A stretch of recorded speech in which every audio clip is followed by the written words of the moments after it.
data. Data adalah hasil observasi langsung terhadap suatu kejadian yang merupakan perlembangan yang mewakili objek atau konsep dalam dunia nyata. Hal ini dilengkapi dengan nilai tertentu. Sebagai hasil observasi langsung terhadap kejadian atau fakta dari fenomena di alam nyata, data bisa berupa tulisan, gambar yang dilengkapi dengan nilai tertentu.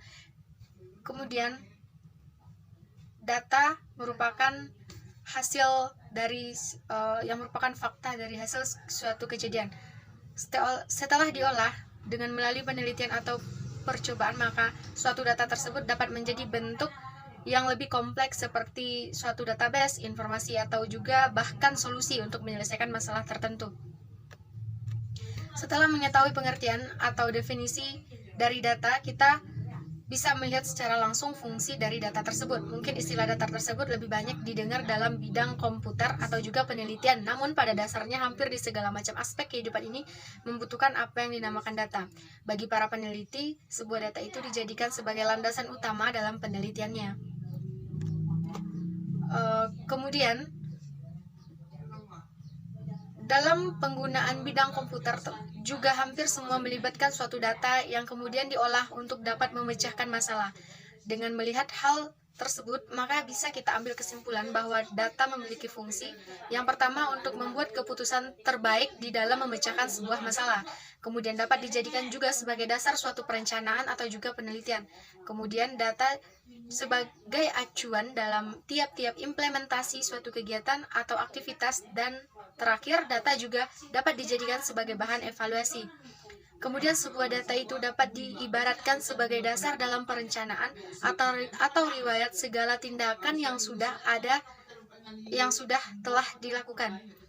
Ini mengapa hampir di segala macam aspek kehidupan itu selalu melibatkan data. Jadi setiap seseorang yang berbicara itu semuanya harus berdasarkan data yang ada. Jadi jika seseorang telah berbicara menggunakan data yang ada, maka yang dihasilkan dari pembicaraan tersebut adalah fakta.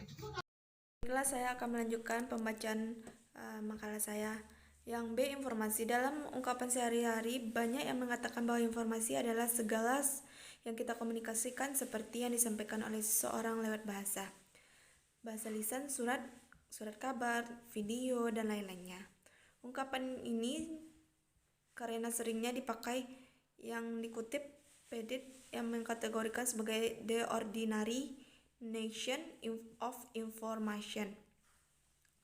Dalam ungkapan ini terkandung pengertian bahwa tidak ada informasi kalau tidak ada yang membawanya.